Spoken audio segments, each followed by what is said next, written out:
आज हम लोग समास देखते हैं। समास किसको बोलते हैं? समास दुई या दुई से बगैर पदमान से बने वाला नवा सार्थक शब्द के समास कहना। मतलब कि दो या दो से अधिक जो पद होता है उससे कोई नया पद बने। ठीक है, यह समझ के चलो कि मतलब दो या दो से अधिक पद जो रहता है उसके बीच में कारक रहता है, योजक रहता है। तो योजक और कारक को लुप्त करके एक जो छोटा सा शब्द बनता है उसी को हम लोग समास बोलते हैं। ठीक है, तो समास में और क्या क्या हम लोग देखेंगे। समास का हम लोग भेद देखेंगे, कौन राइटर के अनुसार कितना भेद होता है समास में ये देखेंगे। और हम लोग देखेंगे कि अव्ययी भाव समास जो है, अव्ययी भाव समास, तो कौन सा अव्ययी भाव समास है, कौन सा द्विगु है, और कौन सा अव्ययी भाव है, कौन सा द्वंद्व है, कौन सा अव्ययी भाव समास है, कौन सा नए समास है। ठीक, इसके साथ थोड़ा सा ये तीनों का कंफ्यूजन हो जाता है, तो इसको भी हम लोग देखेंगे। तो ठीक है, देखते हैं, समझ में आ गया समास किसको बोलते हैं। जैसे कि देख लो, गिरिधर। ठीक है, गिरी के धारण करे वाला, तो ये बड़ा शब्द हो गया ना, दो या दो से अधिक शब्द से मिलकर बना है, एक वाक्य बना है। तो इसको जब छोटा करके हम लोग एक शब्द बनाते हैं, गिरिधर। ठीक है, तो यही हो जाता है समास। और ये जो अगर मान के चलो एग्जाम में पूछ देता है गिरिधर, इसका समास विग्रह करने बोलेगा आपको, इकर समास विग्रह कर बोलेगा। समास विग्रह का मतलब होता है कि ये बड़ा रूप ले आना, और जब छोटा रूप ले आएंगे तो उसका समास क्या होगा इसे पूछेगा। गिरी के धारण करे वाला के समास का हुई ऐसे पूछेगा, तो गिरिधर। ठीक, ऐसे इसको समस्त या सामसिक पद भी बोलते हैं। यहाँ पे लिख दिए हैं, ये नेगेटिव में इसलिए लिखे हैं कि छोटा रूप हो जाता है और समास विग्रह को बड़ा रूप करना पड़ता है, पॉजिटिव में लिख दिए। ये है समास विग्रह। ठीक है, एग्जाम्पल लिख दिए, समझने में आसानी होगा, बल्कि समास विग्रह बड़ा रूप। ठीक, और गिरिधर छोटा हो गया, तो ये समस्त पद है। ठीक है, एग्जाम पूछेगा, ऐसा पूछता है जैसे गिरी के धारक करे वाला के समास का हुई। ठीक है, तो ऑप्शन दे दिया रहेगा, तो गिरिधर। ठीक है, ऐसे यह क्वेश्चन पूछ देगा गिरिधर के समास विग्रह का हुई, इसे पूछेगा, ऑप्शन दे दिया रहेगा, तो उसमें ये वाला टिक करना है, गिरी के धारक करे वाला, ऐसा देख के। ठीक है, समझ में आ गया। अब देखो, समास में दुई या दुई पद कर जोड़ होएला, बता दिया भी, दो या दो से अधिक पद का जोड़ होता है। ठीक है, दुई पद कर माझे कर विभक्ति कर लोप हो जाला, उसको भी बता दिए। विभक्ति मतलब कारक चिन्ह का जो लोप हो जाता है। ठीक है, दुई पद से मिलकर नवा सार्थक पद बनेला, दो या दो से अधिक शब्द जो रहता है उससे मिलकर एक नया सार्थक शब्द बनता है। दुयो पद में कखनो कखनो पहला पद प्रधान होएला और कखनो कखनो दूसर पद प्रधान होएला। कखनो मतलब कभी कभी होता है। ठीक है, कखनो मतलब कभी। तो दो या दो से अधिक पद में जो पहला पद होता है कभी प्रधान होता है तो कभी दूसरा पद प्रधान होता है, उसका कहने का मतलब यही है। ठीक है, अब समास का प्रकार देखते हैं। समास का प्रकार कौन सा राइटर के अनुसार कितना प्रकार है। तो पीटर नौरंगी जो है, पीटर शांति नौरंगी इसका पूरा नाम है, पीटर नौरंगी और वीरेंद्र महतो, इसका अनुसार 5 प्रकार होता है। ठीक है, और योगेंद्र नाथ तिवारी के अनुसार 8 प्रकार होता है, और जो शकुंतला मिश्र एवं उमेश नंद तिवारी है उसका अनुसार 7 होता है, और ये जो सुधीर कुमार राय है इसका अनुसार 6 होता है। ठीक है, कभी कभी क्वेश्चन में पूछ देता है, ग्रामर का नाम देता है। ठीक है, ग्रामर का नाम दे देगा, बोलेगा कि सदानी नागपुरी के अनुसार कितने भेद हुई, तो 7 लिखना, काहे कि सदानी नागपुरी इसका है ना। तो भेद में क्या क्या होता है, जिस इसके अनुसार 5 है, इसके अनुसार 8 है, इसके अनुसार 7 है। तो ये 5 है और इसमें 8 है, तो दोनों का अलग अलग नहीं होगा। ये जो 5 है इसी के अंदर में कोई कोई 5 होगा। जैसे अव्ययी भाव समास, देखो अव्ययी भाव समास है, ये जगह तत्पुरुष समास। ठीक है, तो इसमें भी तत्पुरुष होगा, तत्पुरुष समास है। कर्मधारी समास, तो कर्मधारी समास है ना। तो ऐसे जो इसमें 5 है एकदम अलग भेद नहीं होगा, इसी का अंदर ही रहेगा भेद। मतलब ये ज़्यादा में अपना भेद बांट के रखा है, ये कम में बांट के रखा है। ठीक है, जो इसका तत्पुरुष है ना, इसका भी तत्पुरुष वही मतलब निकालेगा, वही प्रकार होता है। ठीक है, सब में वैसे ही है। देखो इसमें क्या है, इसमें 5 है, तो इसमें इसका मुकाबले 3 ज़्यादा है, द्विगु ज़्यादा है, मध्यलोपी ज़्यादा है, नई समास ज़्यादा है। ठीक है, और इसमें 5 है, इसका मुकाबले इसमें 2 ज़्यादा है, द्विगु है और नए, दोनों ज़्यादा है इसका मुकाबले। ठीक है, तभी जितना भेद है इसके बारे में हम लोग पढ़ते हैं, टोटल 8 पढ़ते हैं, उसमें से इसका जो 5 है देख लेना कौन कौन सा 5 इम्पोर्टेंट है, या सबको जानना जरूरी है, एग्जाम में पूछता है।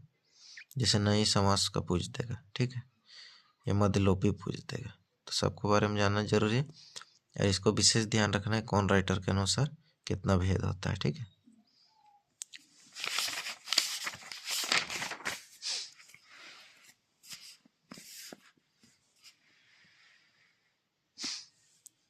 देखो अब यही भाव समास जिसका पहला या पूर्व पद प्रधान हुए और समस्त पद क्रिया विशेषण अव्यय है। मतलब कि मोटा मोटी इसको समझो अव्ययी भाव समास को, कि जो अव्यय अभी तो हम लोग नहीं पढ़े हैं, बाद में अव्ययी पढ़ेंगे। अव्ययी वो होता है जो काल हो गया, कारक हो गया, लिंग हो गया, वचन हो गया, इसके अनुसार उसमें कोई प्रभाव नहीं पड़ता है, परिवर्तन नहीं होता है। तो ये जो अव्ययी है ना, अव्ययी, तो ये वही होता है। जैसे होता है कि इधर, वहाँ, कब, यथा, क्या, ये सब जो हो गया ये अव्ययी का रूप होता है। ठीक है, तो जिसमें अव्ययी लगेगा उसको अव्ययी भाव समास बोलेंगे। ठीक है, अब देखते हैं उसका उदाहरण सब हम लोग देख लेते हैं। ठीक है, जैसे इसमें अव्ययी लगा है ना, यथाशक्ति, यथामति, तो यथा जो है ये अव्ययी है। ठीक है, तो इसमें क्या है कि जो दूसरा पद है ना प्रधान है, और पहला पद क्या हो गया, अव्ययी हो गया। दूसरा पद शक्ति संज्ञा है, पहला पद क्या हो गया, अव्ययी हो गया। और इसमें देखो जैसे विवाहोपरांत, ठीक है, और मरणोपरांत। ठीक है, प्रांत प्रांत मरणों में भी लग रहा है, विवाह में भी लग रहा है। ठीक है, तो इसमें क्या हो गया, जो पहला पद हो गया निसंज्ञा हो गया, दूसरा पद हो गया ये अव्ययी हो गया। ठीक है, तो अभी हम लोग समझेंगे कि अव्ययी भाव समास कैसे बनता है, क्या होता है, क्या होता है। ठीक, ये तो एग्जाम्पल है। जैसे आमरण, मरण तक, घर घर, घर ही घर, रातों रात, रात ही रात, धड़ा धड़, धड़ ही धड़, अजन्म, जन्म तक, ये सब एग्जाम्पल है अब ये समझाने के लिए। ठीक है, अब देखो अब ये भाव समास को कैसे हम पहचानेंगे, मेन इम्पोर्टेंट ये है। अब ये भाव समास और समास विग्रह का नियम। ठीक है, यदि कोनो शब्द, मतलब कोई भी शब्द में स्टार्टिंग बे हो, ला हो, नीर हो, मतलब निस हो, नीर हो, नी हो, जो ये उपसर्ग मतलब पहले लगता है से बनल होएला, तो शब्द कर समास विग्रह करे बेरा मूल शब्द कर संगे से रहित या के बिना जोड़ल जाएला। ठीक है, मतलब कि मूल शब्द, ठीक है, मूल शब्द में से रहित या के बिना जोड़ देंगे हम लोग अगर वाक्य में, मतलब शब्द में बेर दिखे, ला दिखे, नीस दिखे, नीर दिखे, नी दिखे। ठीक है, तो क्या है, जैसे बेईमान, ठीक है, बे दिख रहा है, तो ईमान से रहित क्या जोड़ने बोल रहा है, से रहित जोड़ने बोल रहा है, के बिना जोड़ने बोल रहा है। ठीक है, लापरवाह, ला है ना, परवाह मतलब क्या था, ध्यानवान रखना, लापरवाह मतलब जो परवाह नहीं कर रहा है, परवाह के बिना, परवाह रहित। ठीक है, निष्पाप, निष्पाप मतलब क्या, नी लग गया शुरू में, तो पाप रहित, पाप के बिना। ठीक है, तो इसको ध्यान देना है। अब जैसा कि यदि कोनो शब्द में बा लगे या सा लगे, ठीक है, तो मूल शब्द में सहित के सहित। ठीक है, ध्यान रखना। जैसे बाइज्जत बरी किया, कोर्ट में इसे सुनते हैं हम लोग, पढ़ते हैं, बाइज्जत बरी किया, तो ऐसे ही जैसे बाइज्जत, इज्जत सहित, इज्जत के साथ, कोर्ट में बोलता है ना, इसको आज के बाद मतलब आज से बाइज्जत बरी किया जाता है, इसको आज बाइज्जत बरी किया जाता है, मतलब इज्जत के साथ बरी किया जाता है। इसको बाइज्जत घर पहुंचा के आओ, मतलब इज्जत के बिना घर मत पहुंचाओ, वैसा नहीं बोल रहा हूँ। बाइज्जत मतलब कि इज्जत के साथ उसको पहुंचाओ, ठीक है। ससम्मान, सम्मान के सहित, सशर्त, शर्त के सहित, ठीक है। अब जैसे कहीं ई लग जा रहा, प्रति लगता है, ठीक है, कहीं प्रति लगता है, कहीं बा या सा लग रहा है, ये सब ध्यान देना है। और कहीं पे हम अभी दिखाए थे, कहीं पे क्या लग रहा है, बे लग रहा है, ला लग रहा है, नीस लग रहा है, नीर लग रहा है, नी लग रहा है, तब ये सब क्या है, अव्ययी भाव समास का एग्जाम्पल है। लेकिन आगे भी देखेंगे कि कौन अव्ययी भाव समास नहीं होगा, ठीक है। जिसमें प्रति लग रहा, तो प्रति लगने वाला लगभग जितना भी शब्द होता है अव्ययी भाव समास होता है, ठीक है। जैसे प्रतिदिन, हर दिन, प्रतिवर्ष, हर वर्ष, प्रत्येक, ठीक है, तो हर एक, ठीक है। अब जैसे यथा भी लगता है, यथा भी लग रहा है ना, तो इसमें भी ध्यान देना है कि यथा भी अव्ययी भाव समास का एग्जाम्पल होता है। यथाशक्ति, शक्ति के अनुसार, यथा भक्ति हो गया, यथा कर्म हो गया, ठीक है। इसको हम लोग देख लिए। अब एक चीज देखो कि यदि कोनो शब्द कर पहला पद प्रधान कोनो संख्यावाची शब्द रहे, और मतलब कि इसको समझो कि मतलब है कि जैसे कोई भी जैसे शब्द रहता है, ठीक है, तो पहला जो पद है ना वो गिनती वाला रहे, ठीक है। जैसे 2 हो गया, 3 हो गया, 5 हो गया, 10 हो गया, ठीक है, 10 रहे, 12 रहे, 15, कुछ भी गिनती वाला शब्द रहे, तो वो क्या होता है, वो अव्ययी भाव समास नहीं होता, वो क्या होता है, द्विगु समास होता है, ठीक है। हम लोग आगे पढ़ेंगे, जितना भी गिनती वाला शब्द रहेगा ना वो द्विगु समास होता है। लेकिन विशेष ध्यान देना है, लेकिन अगर संख्यावाचक है, शुरू में संख्या वाला है, 5 रहे, 10 रहे, 3 रहे, 2 रहे, उसके बाद नदी लगे या मुनि लगे, ठीक है, केवल नदी और मुनि, इसके अतिरिक्त जितना भी गिनती वाला शब्द रहेगा वो सब द्विगु समास हो जाएगा, ठीक है। तो अभी तो द्विगु का बारे में नहीं बताए हैं, लेकिन थोड़ा सा बता दे रहे हैं। द्विगु समास में जितना भी गिनती वाला शब्द होता है सब रहता है, ठीक है। लेकिन पहला शब्द जो है गिनती वाला रहे, उसके बाद नदी या मुनि जहां भी दिखे उसको आंख बंद करके अव्ययी भाव समास में टिक कर देना, ठीक है। जैसे पंचगंगा, ठीक है, ये अव्ययी भाव समास हो गया, ठीक है। लेकिन यही पंचतंत्र रहता, पंचमुखी रहता ना, तो ये द्विगु समास होता। लेकिन पंचगंगा, लास्ट में गंगा लग रहा है और मुनि लगेगा, जैसे त्रिमुनि, तो ये अव्ययी भाव समास हो जाएगा, ठीक है। मुनि लगे, गंगा लगे, यही 2 चीज अगर लग जाता है ना, तो ये समय क्या है, मतलब गंगा मतलब नदी का नाम है ना, कोई नदी का नाम रहे या नदी रहे, ठीक है, तो ये सब हो जाता है, क्या हो जाता है, अव्ययी भाव समास हो जाता है, ठीक है। लेकिन अगर गिनती वाला शब्द रहे किंतु उसका पीछे कोई नदी का नाम ना रहे या मुनि ना रहे, तो वो क्या हो जाएगा, द्विगु समास हो जाएगा, ठीक है। ध्यान रखना, अभी आगे हम लोग द्विगु समास देखेंगे तो क्लियर हो जाएगा। तो जो हम शुरू में बताए थे कि अव्ययी भाव समास और द्विगु समास में क्या क्या अंतर होगा, तो यही अंतर है कि नदी और मुनि अगर गिनती वाला आगे में शब्द है उसके बाद अगर लग जाता है नदी और मुनि, तो वो अव्ययी भाव समास हो जाएगा। लेकिन गिनती वाला शब्द शुरू में लगे और उसके बाद कोई भी अन्य शब्द लगे, नदी और मुनि को छोड़ के कोई भी अन्य शब्द लगे, तो वो द्विगु समास हो जाएगा, ठीक है। ये वाला क्लियर हो गया होगा। अब देखते हैं आगे देखते हैं हम लोग अव्ययी भाव समास को पहचानने का नियम, ठीक है। पहला पद प्रधान और सामसिक पद क्रिया विशेषण बोल रहा है, ठीक है। प्रथम पद आ, प्रति, यथा, भैर, हर जैसे शब्द का प्रयोग होगा। हम बता दिए ऊपर में, जैसे ना, बे हो रहा है, बा हो रहा है, प्रति हो रहा है, यथा हो रहा है, ये सब क्या होगा? अव्ययी भाव समास का एग्जाम्पल है। ठीक है, अब देखो ये दोनों तो बता दिए हैं, क्रिया विशेषण मतलब जो क्रिया की विशेषता बतला रहा हो। ठीक है, अब जैसे देखो तीसरा, कोई भी शब्द आवृत्ति, आवृत्ति मतलब क्या होता है? बार बार दोहराना। ठीक है, रिपीट होना, दोहराए होएक में भी। ठीक है, कोई भी, जैसे धड़ाधड़, रातों रात। ठीक है, दिने दिन, दिने दिन वो नदी पार कर गया बोलते हैं ना, तो ऐसे दिने दिन हो गया, धड़ाधड़ हो गया। तो इस प्रकार का जो भी शब्द आएगा, ठीक है, तो आवृत्ति वाला, रिपीट वाला, एक ही वर्ड रिपीट हो रहा है। ठीक है, जैसे धड़ाधड़ के एक ही वर्ड रिपीट होता है, रातों रात, दोनों रात है ना, रिपीट हो रहा है बार बार। समझ में आ गया?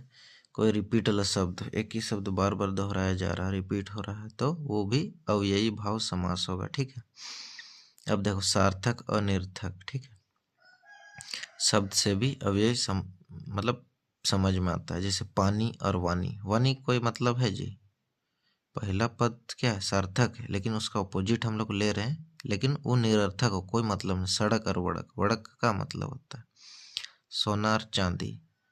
ठीक है, ये सब क्या है? पहला पद जो है सार्थक है, दूसरा पद निरर्थक है, लेकिन उसका अपोजिट का रूप में लेते हैं ना। जैसे मार वार होता है ना, जैसे कि गिर पड़ के आया, तो ये सब क्या हो जाएगा?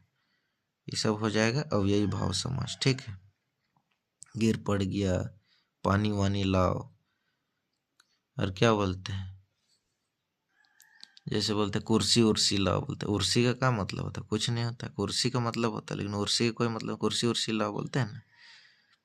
तो गिलास विलास लाओ बोलते हैं ना।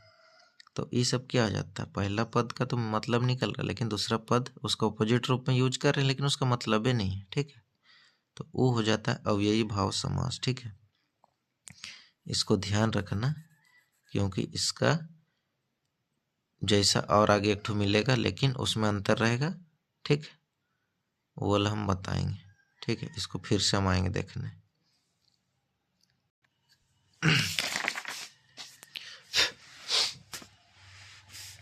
अब देखो तत्पुरुष समास देखते हैं हम लोग।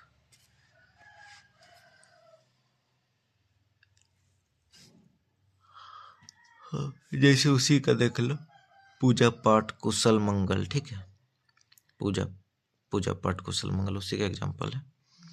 अभी हम लोग आगे देखते हैं और एक ठो समास, तत्पुरुष समास। जेकर दोसर पद या उत्तर पद प्रधान। ठीक है, समास विग्रह करे बेरा कर्ता कारक और संबोधन कारक। मतलब कि तत्पुरुष समास को ऐसे समझ लो कि जो हम लोग कारक पढ़े थे ना, तो इसमें कारक, बीच में कारक छुपा हुआ रहता है। ठीक है, बीच में कारक छुपा हुआ रहेगा, कारक चिन्ह छुपा हुआ रहेगा, वही तत्पुरुष समास होता है। ठीक है, इसमें जो है, इसमें देख लो तत्पुरुष में क्या प्रकार होता है? कर्म तत्पुरुष, करण तत्पुरुष, संप्रदान तत्पुरुष, अपादान, संबंध और अधिकरण। ठीक है, ये 6 ठो इसमें होता है। 2 ठो केवल नहीं होता, कर्ता कारक और संबोधन कारक। ठीक है, कर्ता कारक और यहाँ लिखे हैं कर्ता कारक और संबोधन कारक, ये दोनों के अतिरिक्त जितना भी कारक रहता है, ये बीच में छुपा हुआ रहता है। अब कैसे देखना है? देखो, जैसे कर्म कारक, कर्म क्या होता है? कर्ता ने कर्म को, होता है ना, तो नागपुरी में क्या होता है? कर्ता का तो कोई चिन्ह नहीं होता है, कर्म के होता है ना। कर्ता ने कर्म के, कर्म का क्या चिन्ह होता है? के। ठीक है, तब देखते हैं एग्जाम्पल, वंशधर, वंश के धारण करे वाला। ठीक है, अगर हिंदी में देखते हैं वंशधर, तो वंश को धारण करने वाला। ठीक है, माखन चोर, माखन के चोराई को वाला नागपुरी में, लेकिन हिंदी में देखने से क्या होता है? माखन को चोराने वाला। ठीक है, को लग रहा है ना, तो वही जो कर्म, मतलब क्या हो, कर्म तत्पुरुष जो है, कर्म कारक का चिन्ह क्या होता है? के होता है नागपुरी में, और हिंदी में क्या होता है? को होता है। तो मोक्ष प्राप्त। ठीक है, मोक्ष के प्राप्त करे को वाला। ठीक है, ये होता है। तो इसे पहचानना है, ये पहचान में आ गया कि जो भी शब्द का अंदर कर्म कारक छुपा रहेगा वो कर्म तत्पुरुष हो जाता है। ठीक है, और जो भी ये शब्द के अंदर करण कारक छुपा हुआ रहेगा वो क्या हो जाता है, कर्म तत्पुरुष हो जाएगा। ठीक है, जैसे देखो कर्म तत्पुरुष का कौन सा चिन्ह होता है, कर्ता ने कर्म के करण से होता है ना, तो यहाँ से का प्रयोग है। जैसे तुलसी कृत, तुलसी से कृत, ठीक है। भयाकुल, भय से आकुल, ठीक है ना, समझ में आ रहा होगा। ईश्वर प्रदत्त, ईश्वर से प्राप्त, ठीक है। तो बीच में कौन सा कारक चिन्ह छुप रहा है, करण, तो ये करण तत्पुरुष हो जाएगा। ठीक है, ये सब तत्पुरुष का एग्जाम्पल है। तत्पुरुष में ज़्यादा कन्फ्यूजन नहीं होगा, बस देखना है कि कारक छुपे रहता है बीच में, वो जो कारक पहचान में आ जाएगा वही कारक लगा के तत्पुरुष समास लिख देना। जैसे अपादान कारक छुपे रहेगा तो अपादान तत्पुरुष कारक, अपादान तत्पुरुष समास लिख देना। ठीक है, जैसे देख लेते हैं संप्रदान, ठीक है। संप्रदान कारक छुपे रहेगा तो देख लो क्या है, पुत्र शोक, पुत्र के लिए शोक, तो संप्रदान का चिन्ह क्या होता है, के लिए होता है, पढ़ाए हैं। ठीक है, देखो ग्रामर में क्या होता है कि ग्रामर का एक चैप्टर दूसरा चैप्टर से लिंक रहता है, इसीलिए हर चैप्टर को ध्यान से पढ़ना है, ध्यान रखना है दिमाग। तो वैसे ही सब का ये होगा। ठीक है, जैसे इसमें संप्रदान का छुपा हुआ है, बीच में के लिए होता है चिन्ह, जैसे अपादान से होता है। ठीक है, मतलब अपादान का हम क्या बताए थे, से होता है लेकिन अलगाव होता है, अलग होता है, थोड़ा सा मतलब बिछड़ रहा है, टूट रहा है, गिर रहा है, वैसा बताया था ना। इस तो कोई भी चीज में देख लेना, जैसे घर भागल, घर से भागा हुआ, ठीक है, घर से भागल, ठीक है। ऋण मुक्त, ऋण से मुक्त, ऋण से अलग हो गया, मुक्ति हो गया, ठीक है। तो वैसा लगेगा तो अपादान तत्पुरुष हो जाएगा। ठीक है, याद रखना संबंध तत्पुरुष समास, संबंध कारक का प्रयोग जो होगा, वीर पुत्र, वीर कर पुत्र, ठीक है। संबंध कारक क्या होता है, संबंध बताता है, बीच में कर लगता है, ठीक है। जो वीर और पुत्र का संबंध बता रहा है ना, कर कारक लग रहा है चिन्ह, ठीक है। तो बीच में यही ध्यान रखना, यही तत्पुरुष समास हो जाता है। ठीक है, तत्पुरुष समास बहुत हार्ड नहीं होता है, सबसे इजी समास है तत्पुरुष, बाकी से में थोड़ा कंफ्यूजन हो सकता है। जैसे अधिकरण, ठीक है, कुल श्रेष्ठ, कुल में श्रेष्ठ, ठीक है। अधिकरण में क्या होता है, कारक चिन्ह में होता है, इसमें सब में लगे, स्वर्गवासी, स्वर्ग में वास करने वाला या स्वर्ग में रहने वाला, ठीक है। तो स्वर्ग में लग रहा है तो ये अधिकरण कारक हो जाता है। ठीक है, कोई पेचीदा नहीं होता है, तो इसको ध्यान रख लेना। अब हम लोग आगे देखेंगे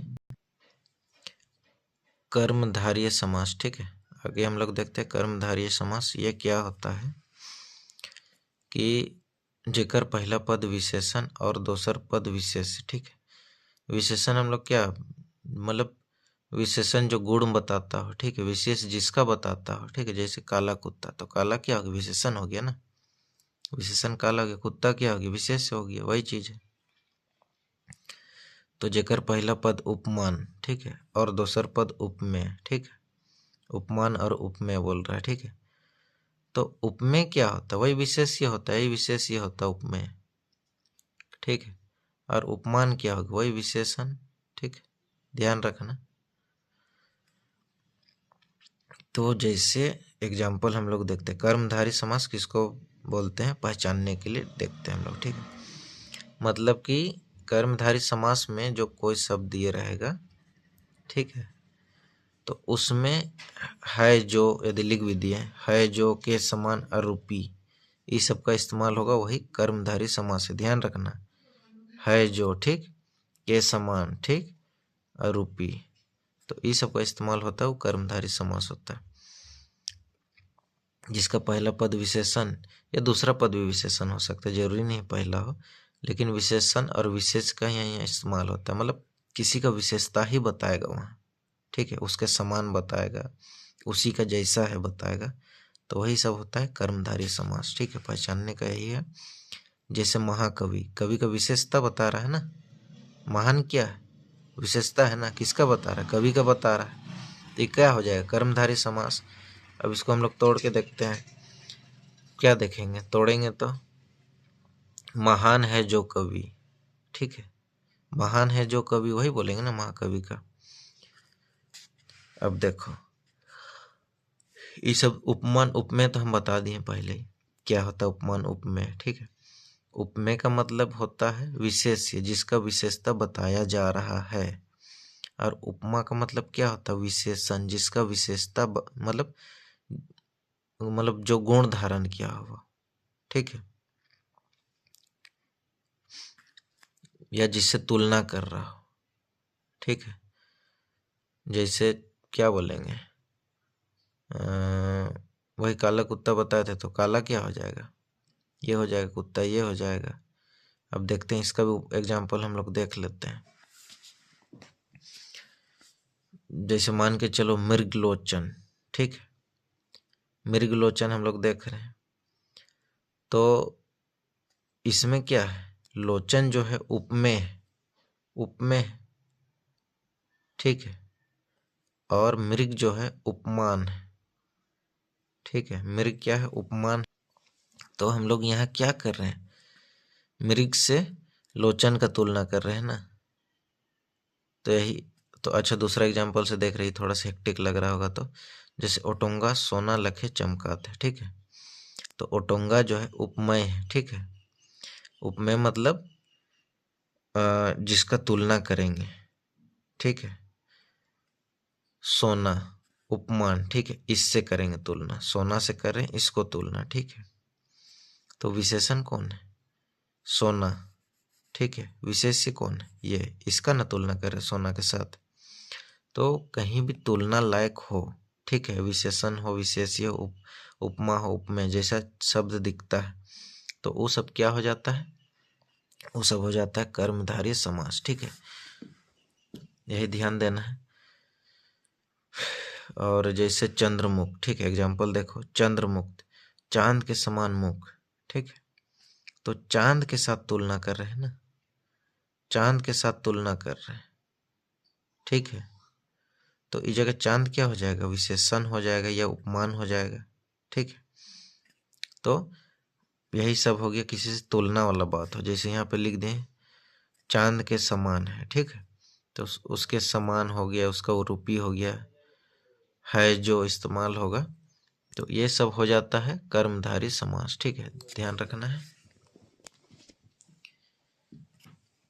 ठीक है, कर्मधारय समास बता दिए, ठीक है, कर्मधारय समास। अब देखते हैं हम लोग द्विगु समास। कर्मधारय समास में कोई कंफ्यूजन होगा तो अच्छा, फिर भी एक बार हम और फिर से बता दे, हो सकता है कंफ्यूजन हो। तो कर्मधारय समास क्या है ना, कि विशेषण हो, ठीक है, और विशेष हो, दो चीज ध्यान रखना, विशेषण हो और विशेष हो। तो विशेषण के साथ, ठीक है, विशेष हो, मतलब कि इससे तुलना इसका होगा, ठीक है, या उसी के समान बताया जाएगा, उसी के समान बताया जाएगा या उससे तुलना होगा, तो हमेशा कर्मधारय ही समास होता है, ठीक है। अब देखते हैं द्विगु समास, ठीक है, द्विगु, अब तभी हम बताए थे जितना भी गिनती वाला शब्द होता है सब द्विगु समास में होगा, ठीक है। जे समास कर पहला पद संख्यावाचक होए और दूसर पद संज्ञा होए, ठीक है, दूसरा पद संज्ञा है, पहला पद क्या गिनती वाला है, तो ये सब द्विगु समास होगा। लेकिन यही पहला पद संख्या वाला रहता, लेकिन दूसरा शब्द जो है वो नदी हो जाता, नदी का नाम हो जाता या मुनि हो जाता, तो क्या हो जाता है, अव्ययी भाव समास हो जाता, बताए थे तभी, ठीक है। लेकिन द्विगु समास में क्या होगा कि दूसरा पद क्या होगा, संज्ञा हो जाएगा, पहला पद गिनती वाला रहेगा, दूसरा पद संज्ञा वाला हो जाएगा, ठीक, दूसरा पद संज्ञा वाला हो जाता है, तो यही हो जाता है द्विगु। यहाँ पे लिख भी दिया, ये भाव समास में क्या, पहला पद तो संख्यावाचक है लेकिन दूसरा पद मुनि या नदी का नाम हो जाता है, ठीक है। और लेकिन वही द्विगु समास में क्या होता है, पहला पद संख्यावाचक है, दूसरा पद संज्ञा हो जाता है, ठीक है। मतलब इतना समझ लो कि दूसरा पद अगर गिनती वाला शब्द है पहला में और उसके बाद मुनि और नदी रहेगा तो ही अव्ययी भाव समास होगा।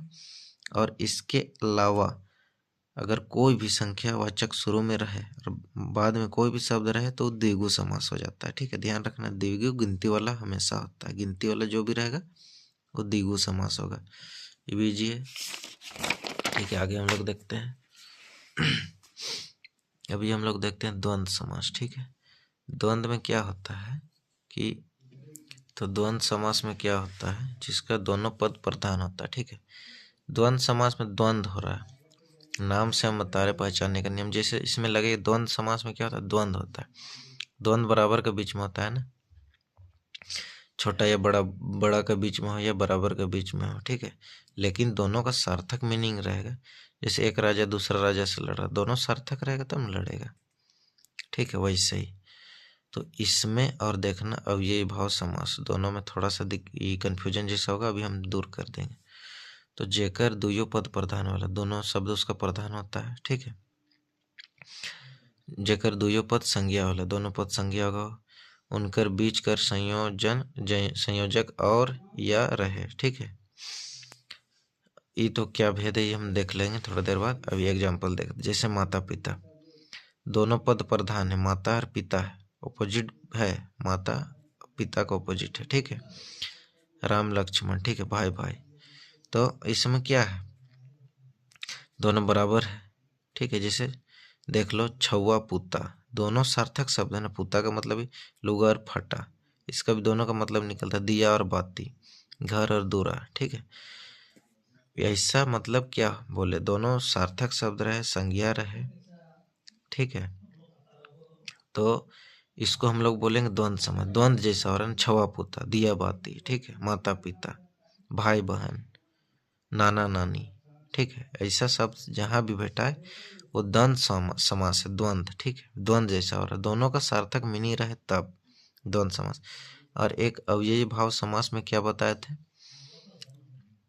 जैसे रिपीटेशन हो, रातों रात, दिने दिन। ठीक है, तो रिपीटेशन वाला तो क्या हो जाता है, अव्ययी भाव समास होता है। और एक तो चीज बताए थे कि जो ओपोजिट मतलब एक दूसरे का ओपोजिट रहे लेकिन उसका कोई मतलब ना निकलता, जैसे पानी वानी बताए थे, पानी वानी। ठीक है, तो इसका मतलब तो निकल रहा है लेकिन वानी का मतलब निकले, कोई मतलब नहीं, तो ये हो जाता है अव्ययी भाव समास। ठीक है, लेकिन अगर इस जगह हम लोग बोलते हैं खाना पानी बोलते हैं तो ये हो जाता है द्वंद्व समास। ठीक है, दोनों का मतलब निकलना चाहिए, वो हो जाता है द्वंद्व समास। यहाँ समझ में आ गया होगा द्वंद्व समास और अव्ययी भाव समास क्या करना। अव्ययी भाव समास देख लो, दिखाते हैं और एक बार फिर से। जैसे हाँ देखो अव्ययी भाव समास। ठीक है, तो जैसे हम लोग क्या बोलते, पानी वानी, सड़क वड़क बोले थे, सोना वोना बोले थे, तो ये पहला पद तो सार्थक, दूसरा पद इसका अनुसार निरर्थक है ना, लेकिन यही राम लक्ष्मण हो जाता तो क्या हो जाता, वो द्वंद्व समास हो जाता, द्वंद्व समास। ठीक है, देखो तो वही चीज हम बताएं, द्वंद्व समास, माता पिता, राम लक्ष्मण, दोनों का मतलब निकलना चाहिए, वही होगा द्वंद्व समास। ठीक है, जैसे लुगा फटा, दिया बाती, घर दूरा। ठीक है, छुआ पुता, सिंघाड़ा आलू चौप, ये सब क्या हो गया, ये सब हो गया द्वंद्व समास। ठीक है, द्वंद्व मतलब समझो कि दोनों बराबर है, द्वंद्व कर रहे हैं एक दूसरे से। ठीक है, कंपटीशन में है दोनों। लेकिन अव्ययी भाव समास में पानी वानी जैसे हो गया, सड़क वड़क हो गया, कुर्सी उर्सी हो गया, ये सब क्या हो गया, दूसरा का तो कुर्सी और उर्सी का होता है उसका मतलब, कुर्सी का तो मतलब निकल रहा, उर्सी का कोई मतलब नहीं निकल रहा, तो वो हो जाता है अव्ययी भाव समास, ध्यान रखना है। ठीक है, अब देखते हैं।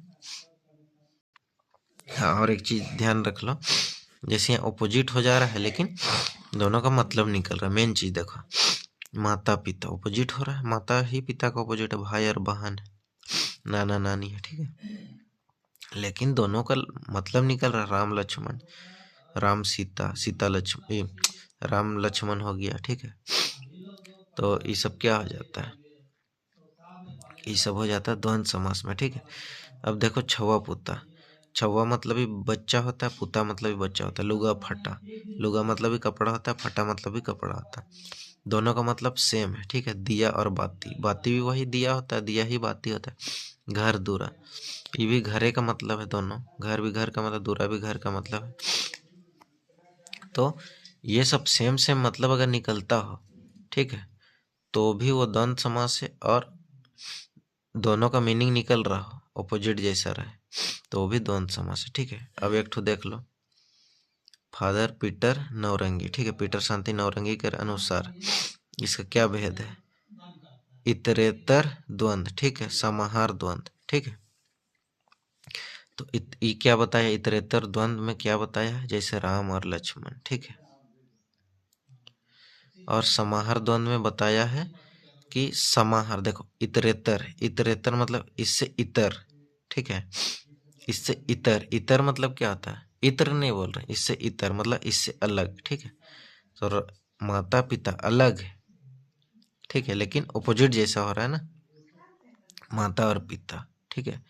इससे इतर सेम नहीं है, लेकिन दोनों का मतलब निकल रहा हो, ठीक है, तो वो हो जाता है द्वंद्व समास, ठीक है। पीटर शांति नौरंगी के अनुसार दो ठो है, ठीक है।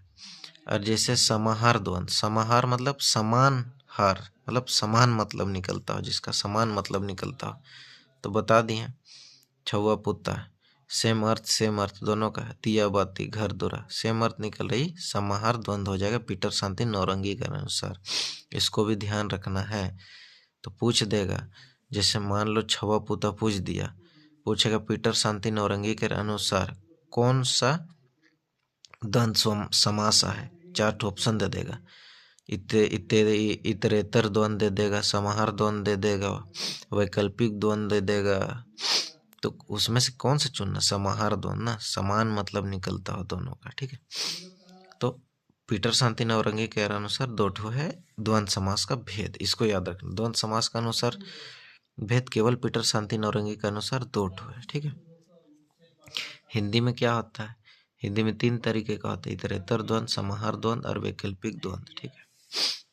वैकल्पिक द्वंद्व क्या होता है हिंदी के अनुसार भी देख लेते, छोटा बड़ा ऊंचा नीचा, ठीक है। मतलब कि छोटा या बड़ा, ऊंचा या नीचा, मतलब जो विकल्प दे रहा हो, ठीक है। विकल्प देता है ना कि खट्टा खाओगे कि मीठा खाओगे, खट्टा मीठा, ठीक है। तो वैसे ही छोटा बड़ा ऊंचा नीचा विकल्प देता हो, वो वैकल्पिक द्वंद्व आता है। हिंदी में आता है, नागपुरी में नहीं आता है, नागपुरी में ये नहीं आता, काट दे रहा है, इसे हम समझाने के लिए बोले, ठीक है। लेकिन खट्टा मीठा आ जाएगा तो क्या हो जाएगा? द्वंद्व समास में आएगा, ठीक है। इसको ध्यान रखना है। तो ये सब तो हम लोग देख लिए, अब आगे देखते हैं बहुब्रीहि समास, ठीक है। बहुब्रीहि समास का मतलब क्या होता है कि एक पद या दो पद, कोई प्रधान नहीं होता। पहला पद जो रहता है या दूसरा पद रहता है, कोई प्रधान नहीं होता है। इसका नया शब्द बनता है, नया शब्द बनता है जो पर्यायवाची के रूप में आता है, ठीक है। जैसे भगवान भगवान का मतलब इसमें निकलता हो, वो जो पर्यायवाची निकलेगा भगवान से रिलेटेड, इस टाइप का कुछ निकलता हो, तो वही बहुब्रीहि समास हो, मतलब होता है। इसको पहचान, जैसे पीताम्बर हो गया, पीत है अंबर जेकर, ठीक है, गणेश, ठीक है। नीलकंठ, ठीक है, नील है कंठ जेकर शिव, तो लंबोदर हो गया, नीलकंठ हो गया, गिरधर हो गया, सुलोचन हो गया, पंकज हो गया, चंद्रशेखर हो गया, दशानंद हो गया, ठीक है। ये सब क्या है? जैसे दशानंद रावण, चंद्रशेखर कौन हो जाएगा? ये शिव हो जाएगा, पंकज कौन हो जाएगा? कमल हो जाएगा, सुलोचन हो जाएगा मेघनाथ का पत्नी। तो इस टाइप का जो भगवान से रिलेटेड निकलता हो, जिसका ना पहला पद प्रधान हो पीत, ना दूसरा पद अंबर प्रधान हो, ठीक है, कोई प्रधान नहीं है, लेकिन इसका कोई एक अलग मीनिंग निकल रहा हो। पीत है अंबर जेकर, ये तो है, लेकिन इसका कोई अलग मीनिंग निकल रहा हो, जैसे गणेश मीनिंग निकला ना इसका, तो ये सब हो जाता है बहुब्रीहि समास, ठीक है। पर्यायवाची निकलता है, ये पर्यायवाची का जैसा होता है बहुब्रीहि समास, ठीक है। किसी का पर्यायवाची निकल रहा है ना, तो वही बहुब्रीहि समास हो जाता है, ठीक है।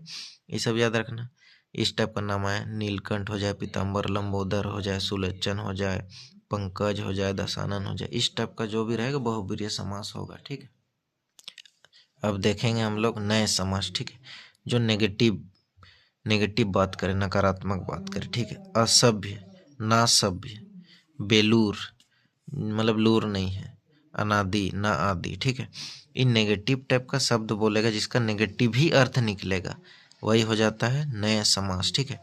अब हम इसमें बता रहे नए समास में अव्ययी भाव समास में भी एक ठो ना और बे से शब्द सब निकला था, देखते हैं और बताते हैं, ठीक है। जैसे क्या हुआ था, यदि बे से भी निकला था अव्ययी भाव समास बताए थे। तो से रहित, ठीक है, से रहित, ईमान से रहित, ठीक है, जैसे परवाह के बिना, ठीक है लेकिन उतना नेगेटिव वाला नहीं निकल रहा है, ठीक है। जैसे और देखते हैं हम लोग, जैसे देखते हैं बाइज्जत, लेकिन इस साथ में हो गया, इज्जत के साथ, नेगेटिविटी इसमें नहीं निकल रहा। पहचानना है कि नेगेटिविटी अगर जिसमें निकलता रहा हो वो नए समास होगा, ठीक है। जैसे बेईमान, ईमान से रहित, ठीक है, हालांकि नेगेटिविटी है लेकिन बे हो गया, ला हो गया, नी हो गया, ये सब अव्यय समास होता है, ठीक है। लेकिन ज़्यादा नेगेटिविटी निकलेगा तो वो नए समास हो जाएगा, ठीक है। जैसे इसमें पूरा नेगेटिविटी निकल रहा है, असभ्य, सभ्य है ये नहीं उसमें, ना सभ्य, ठीक है। नकारात्मक भाव निकल रहा है, ना और आ से शुरू होता है, ना और आ से शुरू होगा, ठीक है, ये ध्यान रखना, ना और आ से शुरू होगा। अब देखते हैं मध्य लोपी या लुप्त पद समास, ठीक है। ये क्या होता है, बीच में जो शब्द रहेगा ना वो लोप हो जाता है। जैसे दूध पुआ, दही बड़ा, ऊंट गाड़ी, तो दूध पुआ में क्या है, दूध में बनल पुआ, ठीक है, में बनल, ये तो लुप्त हो गया, ठीक है। दही बड़ा, दही में डूबल बड़ा, ठीक है, ये तो में डूबल लुप्त हो गया ना। ऊंट गाड़ी, ऊंट से चले वाला गाड़ी, तो से चले वाला गाड़ी जो है ये तो लुप्त ना हो गया, इसीलिए ये मध्यलोपी समास हो जाएगा। बीच वाला जो पद होता है ना वो लुप्त हो जाता है, ठीक है। जैसे माड़ भात, माड़ से, माड़ में बना हुआ भात, ठीक है, माड़ भात खाता है ना, माड़ में बना हुआ भात खा लेता है, तो वैसे ही मध्य लोपी समास में बीच का कुछ शब्द पूरा लोप हो जाता है, ठीक है। तो इस सबको ध्यान में रखना है। लगभग चीज़ हमको लगता है बता दिए हैं, तो समास में देख लेना, और कहीं दिक्कत उक्कत होगा तो बताना, फिर से बता देंगे जो दिक्कत होगा। थोड़ा से का है कि जो समास है थोड़ा सा दिक्कत वाला है, इसको 2 बार तो कम से कम पढ़ना होगा, ध्यान से समझना होगा, ठीक है।